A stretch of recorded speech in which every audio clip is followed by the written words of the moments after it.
नमस्कार। आप सुन रहे हैं उपन्यास गुनाहों का देवता। आज सुनिए इसी उपन्यास का 12वां भाग। चूंकि बारात में कुल 8 ही लोग थे, अतः घर और माथुर साहब की 2 ही कारों से काम चल गया। जब ये लोग आए तो नाश्ते का सामान तैयार था और चंदर चुपचाप बैठा था। उसने फौरन सबका सामान लगवाया और सामान रखवाकर वो जा ही रहा था कि कैलाश ने पीछे से कंधे पर हाथ रखकर उसे पीछे घुमा लिया और गले से लगाकर बोला, कहाँ चले कपूर साहब? नमस्ते। चलो पहले नाश्ता करो। और वह खींचकर चंदर को ले गया। अपने बगल की मेज पर बिठाकर उसकी चाय अपने हाथ से बनाई और बोला, कुछ नाराज थे क्या कपूर? खत का जवाब क्यों नहीं देते थे? हम तो बराबर खत का जवाब देते रहे यार। कपूर चाय पीते हुए बोला, अच्छा, तो हम घूमते रहे इधर उधर। खत गड़बड़ हो गए होंगे। लो, समोसा खाओ, कैलाश ने कहा। चंदर ने सिर हिलाया तो बोला, अरे वाह मियाँ, शादी तुम्हारी नहीं हो रही है, हमारी हो रही है, समझे? तुम क्यों तकल्लुफ कर रहे हो? अच्छा कपूर, काम तो तुम ही पर होगा सब। हाँ, कपूर बोला। बड़ा अफसोस है यार, जब हम लोग पहली दफा मिले थे तब यह नहीं मालूम था कि तुम और डॉक्टर साहब इतना अच्छा इनाम दोगे अपने को बचाने का। हमारे लायक कोई काम हो तो बताओ, आपकी दुआ है। चंदर ने सिर झुकाकर कहा और सभी हंस पड़े। इतने में शंकर बाबू डॉक्टर साहब के साथ आए और सब लोग चुप हो गए। दिन भर के व्यवहार से चंदर ने देखा कि कैलाश भी उतना ही हंसमुख और शालीन है जितने शंकर बाबू थे। वह उसे राजनीति क्षेत्र में जितना फौलादी लगा था, घरेलू जिंदगी में उतना ही अच्छा लगा। चंदर का मन खुशी से झूम उठा। सुधा की ओर से वह थोड़ा निश्चिंत हो गया। अब सुधा निभा ले जाएगी। वो मौका निकालकर घर में गया। देखा, सुधा को औरतें घेरे हुए बैठी हैं और महावर लगा रही हैं। बिन्ती कनस्तर में से घी निकाल रही थी। चंदर गया और बिन्ती की चोटी घसीटकर बोला, ओ गिलहरी, घी पी रही है क्या? बिन्ती ने दंग होकर चंदर की ओर देखा। आज तक कभी अच्छे भले में तो चंदर ने उसे नहीं चिढ़ाया था। आज क्या हो गया? आज जबकि पिछले 15 रोज से चंदर के होंठ मुस्कुराना भूल गए हैं। आंखें फाड़ कर क्या देख रही है? कैलाश बहुत अच्छा लड़का है, बहुत अच्छा। अब सुधा बहुत सुखी रहेगी। कितना अच्छा होगा। बिन्ती, हंसती क्यों नहीं गिलहरी? और चंदर ने बिन्ती की बाह में चुटकी काट ली। अच्छा, हमें दीदी समझा है क्या? अब ये बताती हूँ। और घी भरे हाथ से चंदर की बाह पकड़कर बिन्ती ने जोर से घुमा दी। चंदर ने अपने को छुड़ाया और बिन्ती को चपत मारकर गुनगुनाता हुआ चला गया। बिन्ती ने कनस्तर के मुंह पर लगा घी पोंछा और मन में बोली, देवता और किसे कहते हैं? शाम को बारात चढ़ी। सादी सी बारात। सिर्फ एक बैंड था। कैलाश ने शेरवानी और पायजामा पहना था और टोपी। सिर्फ एक माला गले में पड़ी थी और हाथ में कंगन बंधा था। जयमाला की रस्म होने वाली थी, लेकिन बुआ जी ने स्पष्ट कर दिया कि हमारी लड़की कोई ऐसी वैसी नहीं है कि ब्याह से पहले ही भरी बारात में मुंह खोलकर माला पहनाए। लेकिन घूंघट के मामले में सुधा ने दृढ़ता से मना किया था। वह घूंघट बिल्कुल नहीं करेगी। अंत में पापा उसे लेकर मंडप में आए। घर का कामकाज निपट गया था। सब लोग आंगन में बैठे थे। कामिनी, प्रभा, लीला सभी थीं। एक और बाराती बैठे थे। सुधा शांत थी, लेकिन उसका मुंह ग्रहण के चंद्रमा की तरह निस्तेज था। मंडप का एक बल्ब खराब हो गया था और चंदर सामने खड़ा उसे बदल रहा था। सुधा ने जाते जाते चंदर को देखा और आंसू पोंछकर मुस्कुराने लगी और मुस्कुराकर फिर आंसू पोंछने लगी। कामिनी, प्रभा, लीला तमाम लड़कियां कैलाश पर फप्तियां कस रही थी। सुधा सिर झुकाए बैठी थी। पापा से उसने कहा, बिन्ती को हमारे पास भेज दो। बिन्ती आकर सुधा के पीछे बैठ गई। कैलाश ने आंख के इशारे से चंदर को बुलाया।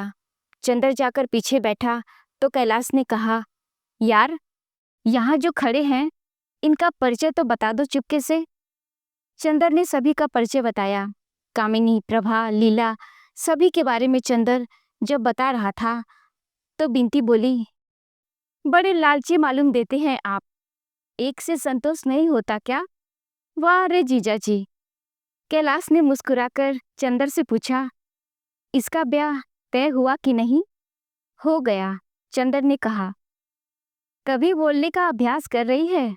मंडप में भी इसीलिए बैठी है क्या? कैलाश ने कहा। बिंती छेप गई और उठकर चली गई। संस्कार शुरू हुआ। कैलाश के हाथ में नारियल और उसकी मुट्ठी पर सुधा के दोनों हाथ। सुधा अब चुप थी, इतनी चुप कि लगता था उसके होठों ने कभी बोलना जाना ही नहीं। संस्कार के दौरान ही पारस्परिक वचन का समय आया। कैलाश ने सभी प्रतिज्ञाएं स्वयं कही। शंकर बाबू ने कहा, लड़की भी शिक्षित है और उसे भी स्वयं वचन करने होंगे। सुधा ने सिर हिला दिया। एक असंतोष की लहर सी बारातियों में फैल गई। चंदर ने बिंती को बुलाया, उसके कान में कहा, जाकर सुधा से कह दो कि पागलपन नहीं करते, इससे क्या फायदा? बिंती ने जाकर बहुत धीरे से सुधा के कान में कहा। सुधा ने सिर उठाकर देखा। सामने बरामदे की सीढ़ियों पर चंदर बैठा हुआ, बड़ा चिंतित सा, कभी शंकर बाबू की ओर देखता और कभी सुधा की ओर। सुधा से उसकी निगाह मिली और वह सिहर उठा।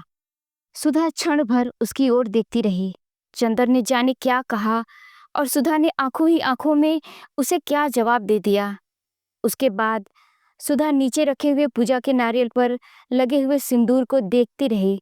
फिर एक बार चंदर की ओर देखा। विचित्र सी थी वह निगाह, जिसमें कातरता नहीं थी, करुणा नहीं थी, आंसू नहीं थे, कमजोरी नहीं थी। था एक गंभीरतम विश्वास, एक उपमाहीन स्नेह, एक संपूर्णतम समर्पण। लगा जैसे वह कह रही हो, सचमुच तुम कह रहे हो? फिर सोच लो चंदर, इतने दृढ़ हो, इतने कठोर हो, मुझसे मुंह से क्यों कहलवाना चाहते हो? क्या सारा सुख लूटकर थोड़ी सी आत्मवंचना भी मेरे पास नहीं छोड़ोगे? अच्छा लो मेरे देवता। और उसने हार कर सिसकियों से सने स्वर में अपने को कैलाश को समर्पित कर दिया। प्रतिज्ञाएं दोहरा दी और उसके बाद साड़ी का एक छोर खींचकर नथ की डोरी ठीक करने के बहाने उसने आंसू पोंछ लिए। चंदर ने एक गहरी सांस ली और बगल में बैठी हुई बुआ जी से कहा, बुआ जी, अब तो बैठा नहीं जाता, आंखों में जैसे किसी ने मिर्च भर दी हो। जाओ जाओ, सोए रहो ऊपर, खाट बिछी है, कल सुबह 10 बजे विदा करे को है। कुछ खाए पियो न तो पड़े रहबो, बुआ ने बड़े स्नेह से कहा। चंदर ऊपर गया तो देखा एक खाट पर बिंती औंधी पड़ी सिसक रही है। बिंती, बिंती। उसने बिंती को पकड़कर हिलाया। बिंती फूट फूट कर रो पड़ी। उठ पगली, हमें तो समझाती है, खुद अपने आप पागलपन कर रही है। चंदर ने रूंधे गले से कहा।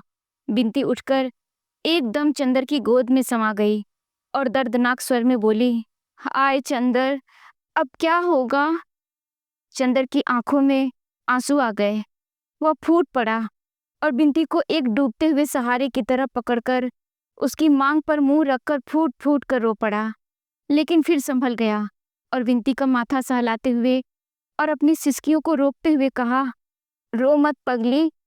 धीरे धीरे बिंती चुप हुई और खाट के पास नीचे छत पर बैठ गई और चंदर के घुटनों पर हाथ रखकर बोली, चंदर, तुम आना मत छोड़ना, तुम इसी तरह आते रहना जब तक दीदी ससुराल से लौट ना आए। अच्छा, चंदर ने बिंती की पीठ पर हाथ रखकर कहा, घबराते नहीं, तुम तो बहादुर लड़की हो ना, सब चीज बहादुरी से सहना चाहिए।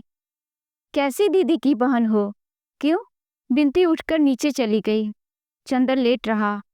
उसकी पोर पोर में दर्द हो रहा था, नस नस को जैसे कोई तोड़ रहा हो, खींच रहा हो।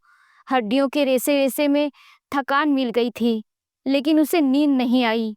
आंगन में पुरोहित जी के मंत्र पाठ का स्वर और बीच बीच में आने जाने वाले किसी बाराती या औरतों की आवाजें उसके मन को अस्त व्यस्त कर देती थी। उसकी थकान और उसकी अशांति ही उसको बार बार झटके से जगा देती थी। वह करवट बदलता, कभी ऊपर देखता, कभी आंखें बंद कर लेता कि शायद नींद आ जाए, लेकिन नींद नहीं आई। धीरे धीरे नीचे का स्वर भी शांत हो गया। संस्कार समाप्त हुआ। बाराती उठकर चलने लगे और वह आवाज़ों से यह पहचानने की कोशिश करने लगा कि अब कौन क्या कह रहा है। धीरे धीरे सब शोर शांत हो गया। चंदर ने फिर करवट बदली और आंख बंद कर ली। धीरे धीरे एक कोहरा उसके मन पर छा गया। वह इतना जागा कि अब अगर वह आंख भी बंद करता तो जब पलकें पुतलियों से छा जाती तो एक बहुत कड़वा दर्द होने लगता था। जैसे तैसे उसकी थोड़ी सी आंख लगी। किसी ने सहसा जगा दिया। पलक बंद करने में जितना दर्द हुआ था उतना ही पलक खोलने में। उसने पलकें खोली, देखा सामने सुधा खड़ी थी। मांग और माथे में सिंदूर, कलाई में कंगन, हाथ में अंगूठियां, कड़े, चूड़े, गले में गहने, बड़ी सी नथनी डोरी के सहारे कान में बंधी हुई। आंखें जिनमें भादों की घटाओं की गरज खामोश हो रही बरसात सी हो गई थी। वह क्षण भर पैताने खड़ी रही। चंदर उठकर बैठ गया। उसका दिल इस तरह धड़क रहा था जैसे किसी के सामने भाग्य का रूठा हुआ देवता खड़ा हो। सुधा कुछ नहीं बोली। उसने दोनों हाथ जोड़े और झुककर चंदर के पैरों पर माथा टेक दिया। चंदर ने उसके सिर पर हाथ रखकर कहा, ईश्वर तुम्हारा सुहाग अटल करे। तुम बहुत महान हो। मुझे तुम पर आज से गर्व है। आज तक तुम जो कुछ थी उससे कहीं ज्यादा हो मेरे लिए सुधा। सुधा कुछ बोली नहीं। आंचल से आंसू पोंछती हुई पायतानी जमीन पर बैठ गई और अपने गले से एक बेले का हार उतारा, उसे तोड़ डाला और चंदर के पांव खींचकर खाट के नीचे जमीन पर रख लिए। अरे यह क्या कर रही हो सुधा? चंदर ने कहा, जो मेरे मन में आएगा। बहुत मुश्किल से रूंधे गले से सुधा बोली, मुझे किसी का डर नहीं। तुम जो कुछ दंड दे चुके हो उससे बड़ा दंड तो अब भगवान भी नहीं दे सकेंगे। सुधा ने चंदर के पांव पर फूल रखकर उन्हें चूम लिया और अपनी कलाई में बंधी हुई एक पुड़िया खोलकर उसमें से थोड़ा सा सिंदूर उन फूलों पर छिड़ककर चंदर के पांव पर सिर रखकर चुपचाप रोती रही। थोड़ी देर बाद उठी और उन फूलों को समेटा, अपने आंचल के छोर में उन्हें बांध लिया और उठकर चली, धीमे धीमे निःशब्द। कहाँ चली सुधा? चंदर ने सुधा का हाथ पकड़ लिया। कहीं नहीं। अपना हाथ छुड़ाते हुए सुधा ने कहा, नहीं नहीं सुधा, लाओ ये हम रखेंगे। चंदर ने सुधा को रोकते हुए कहा, बेकार है चंदर, कल तक परसों तक ये जूठे हो जाएंगे देवता मेरे। और सुधा सिसकती हुई चली गई। एक चमकदार सितारा टूटा और पूरे आकाश पर फिसलते हुए जाने किस क्षितिज में खो गया। दूसरे दिन 8 बजे तक सारा सामान स्टेशन पहुंच गया। शंकर बाबू और डॉक्टर साहब पहले ही स्टेशन पहुंच गए थे। बाराती भी सब वहीं चले गए थे। कैलाश और सुधा को स्टेशन तक लाने का जिम्मा चंदर पर था। बहुत जल्दी करते कराते भी 9:15 बज गए थे। उसने फिर जाकर कहा। कैलाश और सुधा खड़े हुए थे। पीछे से नाइन सुधा के सिर पर पंखा रखी थी और बुआ जी नोचना कर रही थीं। चंदर के जल्दी मचाने पर अंत में उन्हें फुर्सत मिली और वह आगे बढ़े। मोटर पर सुधा ने ज्यों ही पांव रखा कि बिनती पांव से लिपट गई और रोने लगी। सुधा जोर जोर से बिलक बिलक कर रो पड़ी। चंदर ने बिनती को छुड़ाया। सुधा पीछे बैठकर खिड़की पर मुंह रखकर सिसकती रही। मोटर चल दी। सुधा मुड़कर अपने घर की ओर देख रही थी। बिनती ने हाथ जोड़े तो सुधा चीख कर रो पड़ी, फिर चुप हो गई। स्टेशन पर सुधा बिल्कुल शांत रही। सुधा और कैलाश के लिए सेकंड क्लास में एक बर्थ सुरक्षित थी। बाकी लोग ड्योढ़े में थे। शंकर बाबू ने दोनों को उस डिब्बे में पहुंचाया और बोले, कैलाश तुम जरा हमारे साथ आओ। मिस्टर कपूर जरा बहू के पास आप रहिए, मैं डॉक्टर साहब को यहाँ भेज रहा हूँ। चंदर खिड़की के पास खड़ा हो गया। शंकर बाबू का छोटा सा बच्चा आकर अपनी नई चाची के पास बैठ गया और उनकी रेशमी चादर से खेलने लगा। चंदर चुपचाप खड़ा था। सहसा सुधा ने उसके हाथों पर अपना मेहंदी लगा हाथ रख दिया और धीमे से कहा, चंदर। चंदर ने मुड़कर देखा तो बोली, अब कुछ सोचो मत, इधर देखो। और सुधा ने जाने कितने दुलार से चंदर से कहा, देखो, बिंदी का ध्यान रखना, उसे तुम्हारे ही भरोसे छोड़ रही हूँ। और सुनो, पापा को रात को सोते वक्त दूध में ओवल्टीन जरूर दे देना। खाने पीने में गड़बड़ी मत करना। यह मत समझना कि सुधा मर गई तो फिर बिना दूध की चाय पीने लगो। हम जल्दी से आ जाएंगे। मम्मी का कोई खत आए तो हमें लिखना। इतने में डॉक्टर साहब और कैलाश आ गए। कैलाश कंपार्टमेंट के बाथरूम में चला गया। डॉक्टर साहब आए और सुधा के सिर पर हाथ रखकर बोले, बेटा, आज तेरी माँ होती तो कितना अच्छा होता। और देख, महीने भर में बुला लेंगे तुझे, वहाँ घबराना मत। गाड़ी ने सीटी दी। पापा ने कहा, बेटा, अब ठीक से रहना और भावुकता या बचपना मत करना, समझी? पापा ने आंख से रुमाल लगा लिया। विवाह बहुत बड़ा उत्तरदायित्व है। अब तुम्हारी नई जिंदगी है। अब तक बेटी थी, अब बहू हो। सुधा बोली, पापा, तुम्हारा ओवल्टीन का डिब्बा शीशे वाली मेज पर है, उसे पी लिया करना। और पापा, बिंती को गांव मत भेजना। चंदर को अब घर पर ही बुला लो। तुम अकेले पड़ गए और हमें जल्दी बुला लेना। गार्ड ने सीटी दी। कैलाश ने जल्दी से डॉक्टर साहब के पैर छुए, चंदर से हाथ मिलाया। सुधा बोली, चंदर, ये पुर्जा बिंती को दे देना और देखो, मेरा नतीजा निकले तो तार देना। गाड़ी चल पड़ी। अच्छा पापा, अच्छा चंदर। सुधा ने हाथ जोड़े और खिड़की पर टिककर रोने लगी और बार बार आंसू पोंछ पोंछ कर देखने लगी। गाड़ी प्लेटफॉर्म के बाहर चली गई। तब चंदर मुड़ा। उसके बदन में पोर पोर में दर्द हो रहा था। वह कैसे घर पहुंचा उसे मालूम नहीं। दोस्तों, आज के लिए कहानी यहीं तक। आगे की कहानी हम सुनेंगे अगले अंक में। तब तक के लिए दीजिए इजाज़त। नमस्कार।